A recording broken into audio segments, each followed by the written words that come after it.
জল দিন। তোমরা কেমন আছো? আজও আমি সকালে পুজো দিতে এসেছি। এবার ভাবতেই পারো রোজ ঠাকুরের ফটো তো পারি না। হ্যাঁ, আমি করি, কারণ আমার সব কিছু এখানেই ভালো লাগে। এই জায়গায় আমার ভালো লাগে। সব কিছু সুখ দুঃখের কথাও বলতে পারি, আর সব কিছু তোমাদের কি বলবো বলো, সব কিছু এখানেই আমার আছে। আমার ভালো লাগে। ছোট থেকে শিবের পুজো করে আসি। বিয়ে হওয়ার পর আমাকে গুরুদেবের দীক্ষা দিয়ে দেয়। এও একটা কারণ আছে।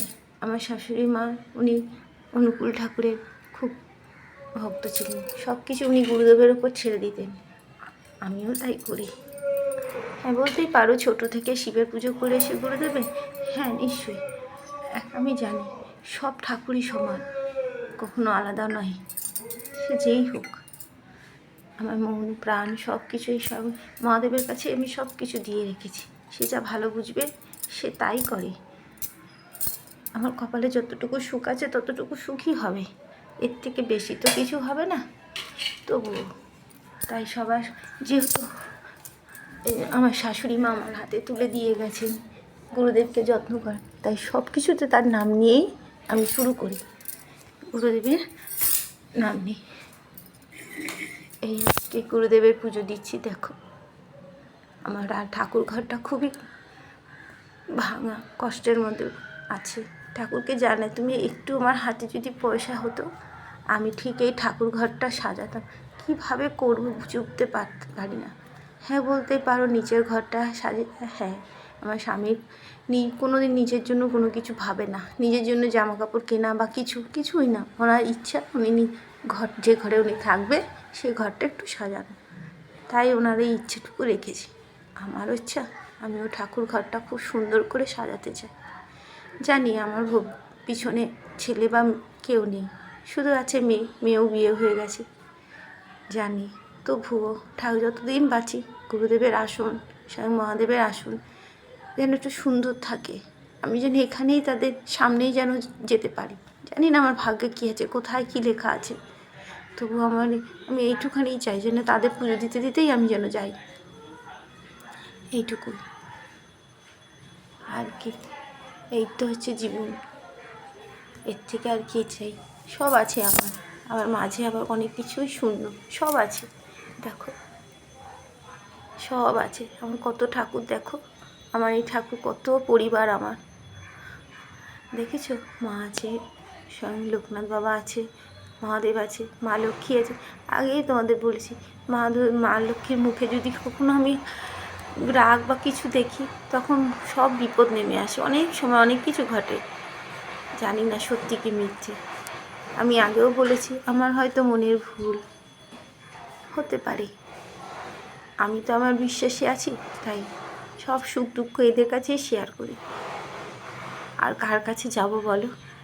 আমার তো আর কেউ নেই, আমার শুধু এদেরই আছে, তাই এদের নিয়েই থাকি।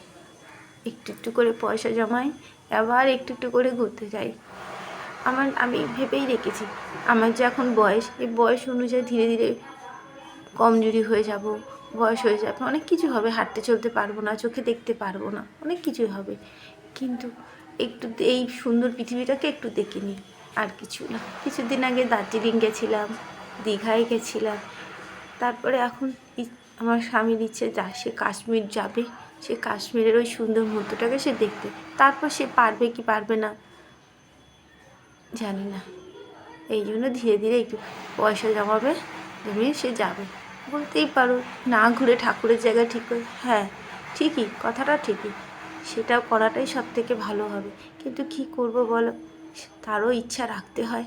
ঠাকুর ঘর ঠিক, তার যদি ইচ্ছা থাকে সে নিশ্চয়ই করবে। আমার শাশুড়ি মা একটু করে রেখে গেছে, তবুও ভেঙে চড়ে গেছে, এটুখানি ঠিক করতে তোই হয়, পারাই যায়।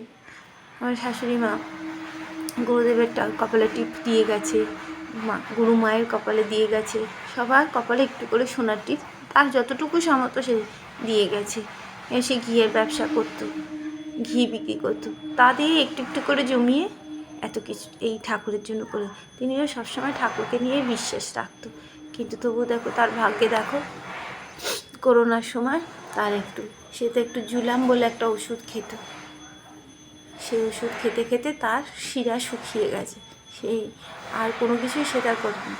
তাই সবাই ভেবেছিল করোনা হয়েছে, না করোনা হয়নি, তার সব কিছু শুকিয়ে গেছে, তাতে তার ব্রেন স্ট্রোক হয়েছে, ঘাড়ের শিরা ছিঁড়ে গেছিলো।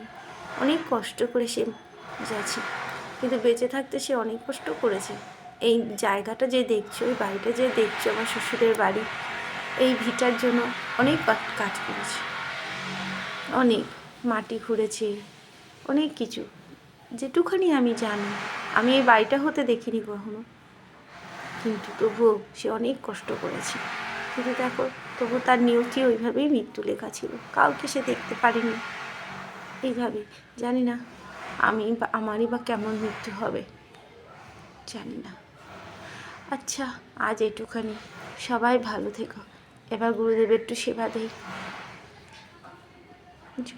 আমার এই গুরুদেব দেখেছো, সবাই ভালো থাকে, তার আশীর্বাদ যেন সব সময় তোমাদের মাথায় থাকে। তুমি ভালো থেকো। জয় গুরু।